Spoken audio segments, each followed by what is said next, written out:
Okay, here we are. This is Ron, and we're looking at the debate today, watching it.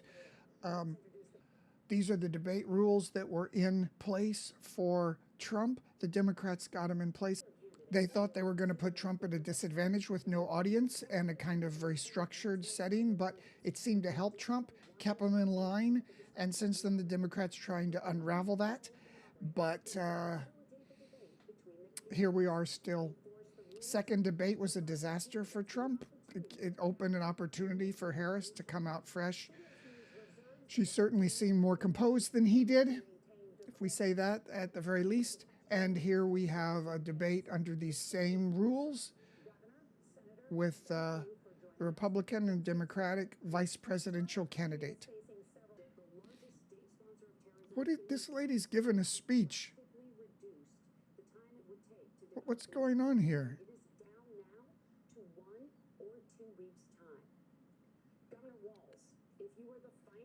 I don't get that. Just ask questions. Yeah, it's such an important issue. You only got 2 minutes. Now, they said Walz would be like this. He's not a real good extemporaneous speaker, just like Harris. So he stumbled a bit, but that shouldn't matter. We'll give him a chance. Here's Vance doing the Harris thing of like carefully studying with studied skepticism the other person talking, just like Harris did to Trump in the last debate. So all of this part obviously is a preset thing he has memorized. You could see it in his eyes, and it doesn't have anything to do with the question. But as I talked about in the last debate, this is sort of the thing you would at least have to have in the chamber. You got to have a few preset things you want to do. You don't want to stick exactly to answering the questions or answering your opponent like Trump did in the last debate. You want to state your case, and he's trying to state it here right from the beginning. See, he's doing the same thing Harris did with the first question. You ignore what the question is, and you say your preset thing. Yeah, there's nothing been steady about the leadership of the Biden administration, no matter what you think of Trump. And I'm not the biggest fan of Trump, but the international order has broken down during this last administration in a very obvious manner. Yeah, we can tell, Vance is a little bit slicker in his presentation. Walz is not quite as, when he's speaking extemporaneously kind of at the beginning of his presentation, he's a little stumbly, but once he gets into the preset parts of his point, he's a lot better. So far, really, unlike Trump in the last debate, Vance has these talking points down very, very, very good as well. Like compositing the climate change situation in terms of bringing jobs back to the United States and not outsourcing things to dirty countries like China. That's a very clever way to put it. See, the Walz is getting bogged down in the details of responding to Vance. He should just be saying they should stick to the point that the Republican Party is a party that has, by and large, especially Trump supporters, denied climate change. Yeah, in a way, all of this is true, both what Walz says and what Vance says.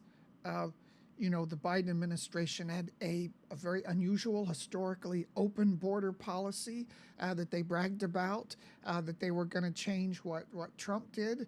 And then after a few years, and we get into the election cycle, and then it looks like that people, by and large, opposed open borders, allowing people to come into the country illegally. Then the Democrats tried to reverse all that with a border bill, a kind of a bipartisan border bill, and Trump gave it the thumbs down and had people not vote for it it seems very maybe callous and political purposes. So all of that is true on both sides. the border policy has been a disaster.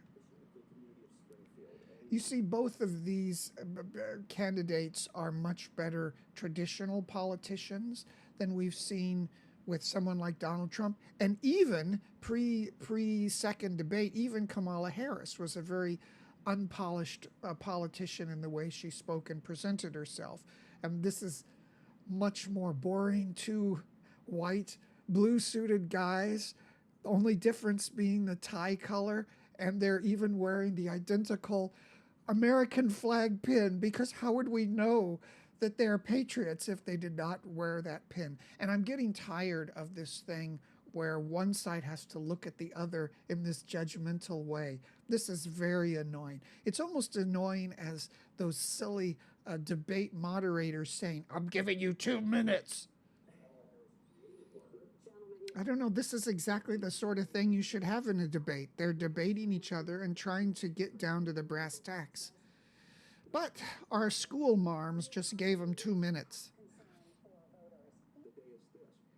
And now we have a waltz here trying to explain why, you know, the sitting vice president Harris is not responsible for the state of the country at this point.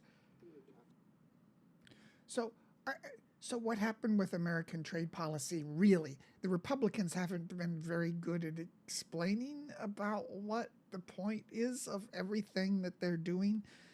In the 80s, Reagan pushed very hard for this open and free trade with the idea that if you get all these countries with free trade agreements and get them linked into all these international organizations and standards of trade, it will start to develop a middle class, a strong middle class in these countries, and that will help lead to eventually perhaps political change. But in any case, it will create little countries that are linked into the world system and will be less of a problem on multiple fronts. And we did this throughout the world, especially after the Cold War from 1990.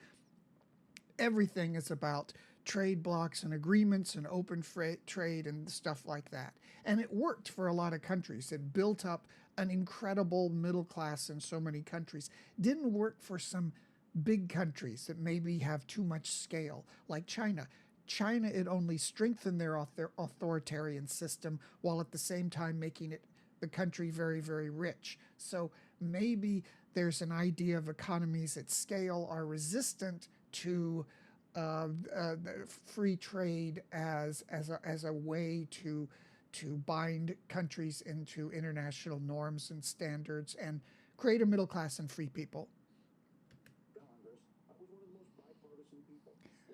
I think he's saying, yeah, I lied about being there during Tiananmen Square, but I'm a knucklehead.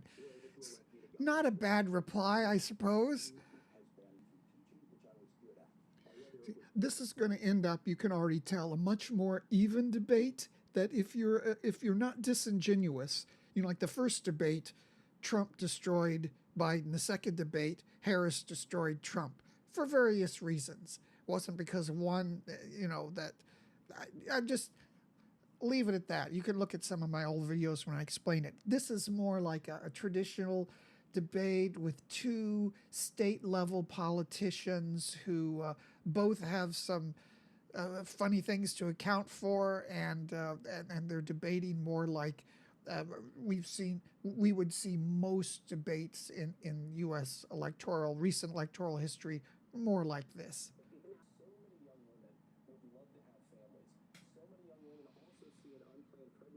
This is another interesting acknowledgement of the problem with the Republicans' position on abortion. You see, all of this, and I've tried to explain this in other videos. I have the concept, it's my concept, liberty. So Americans they value liberty. This is something that cuts across the right and left, so they want the same liberty to have an abortion and not have the government be involved in it. That they want the same way they want the right to keep and bear arms and shoot off guns a lot.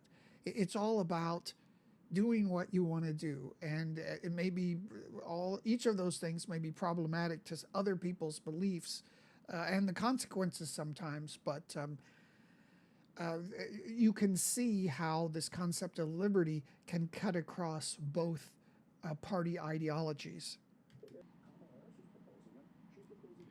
I think Walz is doing well working into this kind of I'm just an earnest guy being earnest kind of presentation of his debate.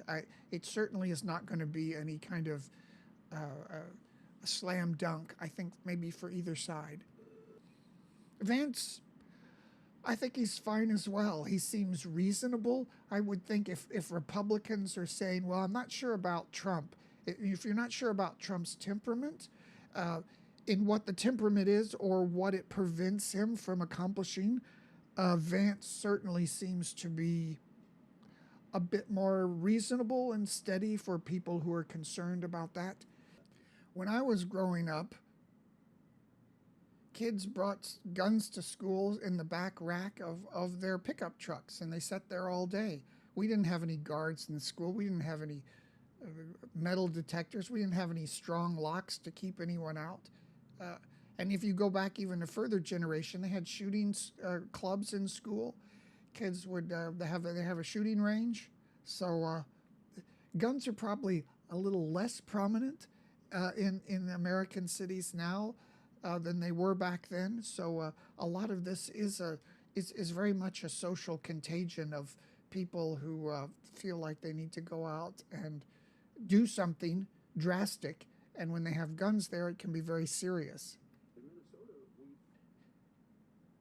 If you're not in the United States, I'm telling you, as an American in America, the stuff Walz says, if you're not in the United States, sounds reasonable, but it's just not going to fly with a lot of people. They just like their guns. They don't want to have anybody looking over their shoulder almost for any reason. And just like Walz says, you know, Americans tolerate it, and a lot of them are willing to tolerate it. Then they're not concerned at all. It seems strange if you're not in the United States. Even a real right-winger like Piers Morgan, you know, he had said that he thought people were crazy in the way that they tolerated gun violence here, and it's just it's a mentality you've got to understand that occurs within the United States. So Walz really sounds like he's knocking it out of the park here, but it's probably not going to fly with a lot of Americans.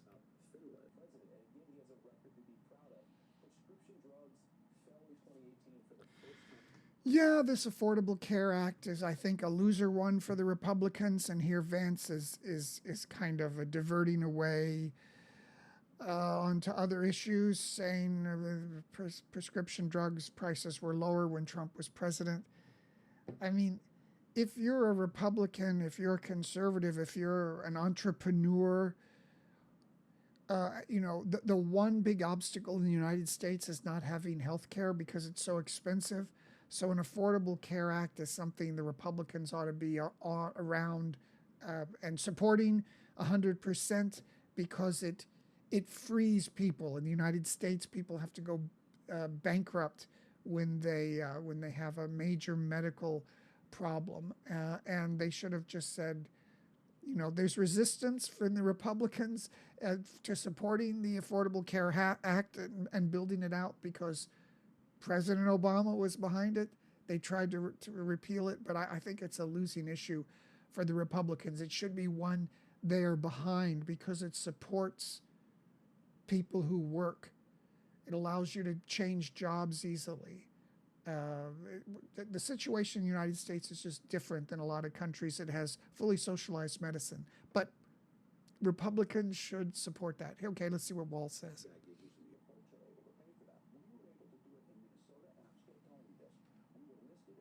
I think at this point, you see how, whether you agree with one side or the other, this is a much more coherent debate than either of the two presidential debates that we've had, or any of the three presidential candidates who've debated in those debates, Trump, Biden, and Harris. I wish these two guys were running for president, and we could put all of the craziness behind us.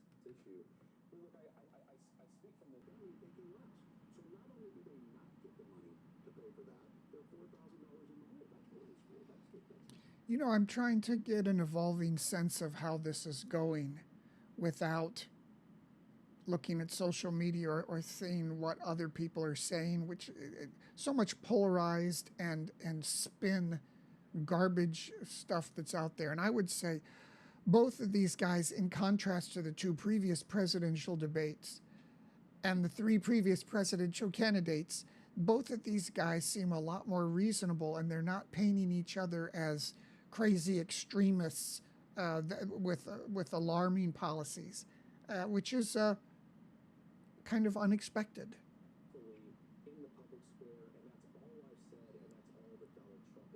Vance is just trying to skip around this tough issue of the false electors.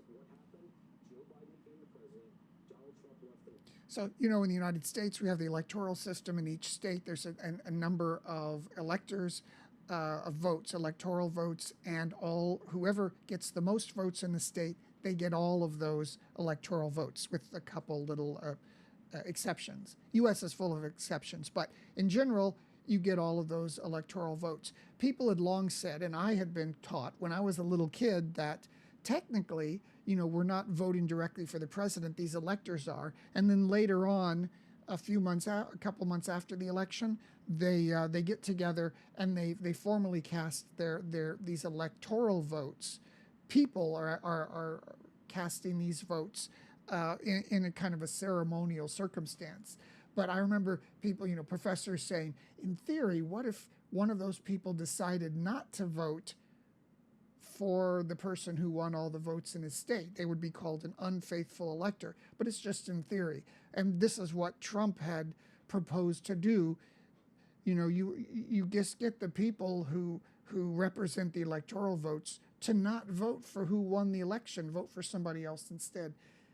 And it's an outrageous eventuality that we got to, that could even happen, that could even be suggested, even if you did think there was some sort of electoral fraud afoot, which I don't believe there's any evidence there was.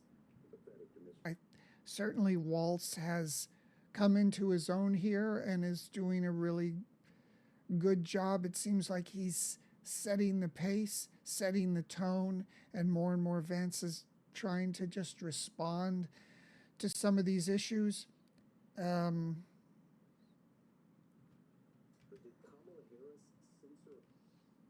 then looking down, and then he's kind of equivocating about some of these issues on January the 6th. Vance should have probably had a better way to just skip by these issues rather than saying, let's just look to the future. But they both did a fine, ultimately, I think.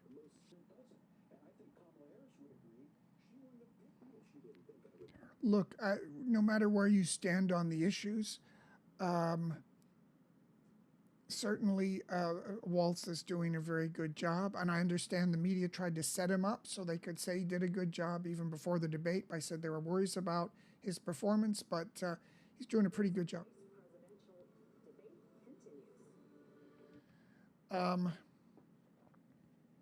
Yeah.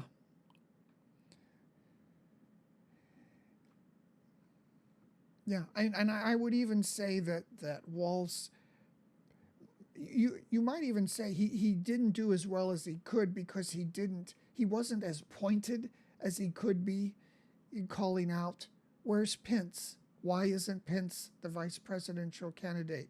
He just mentioned that just very, very briefly. And I can't, there were a couple other times I thought, well, you could have dug in even a little harder than he did. So at this point, I just hope I can hear, what is it, Norah Dunn? I want her to say, I'm giving you 2 minutes.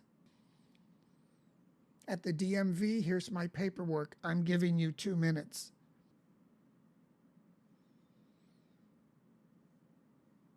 Banning legacy admissions. How's my stupid son going to get into college then?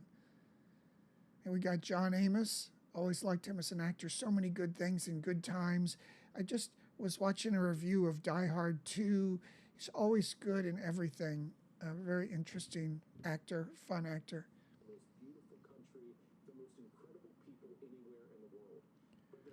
just to say, both of these statements are thankfully devoid of the kind of, hysterical, over-the-top doom and gloom that we've seen in some of the presidential debates, where both sides are accusing each other of, apocalyptic outcome if the other is elected. Yeah, that was much more like a traditional debate. There was much less over-the-top metaphorical pointing at the other candidate with apocalyptic visions of what was going to happen. And both of them seemed reasonable enough in their presentation. I think that I'm not going to listen in any of this right now, but I think Walz came into his own, and I think maybe Vance a few times got into replying too much to what Walz was saying, and Walz seemed kind of sincerely emphatic, and I like because he called himself a numbskull. Maybe this is this kind of American in me that looks at a person that you kind of like personally rather than looking at their policies. Of course, that kind of sentiment is also what the loser of elections always say. They have to have some. You couldn't have lost an election over policy, so you just say people voted for the other guy because they liked him more. So I do think that Walz did a good job. And before I leave you, this has been a long thing, but for political stuff, I don't get a lot of views. Please like and subscribe. I'd really appreciate it. I think you can tell from the way I've conducted myself on this and other streams and videos. I try to see things from both angles to get a real understanding of what's behind it. That's what's behind my whole channel. So please like and subscribe. And I'm giving you 2 minutes.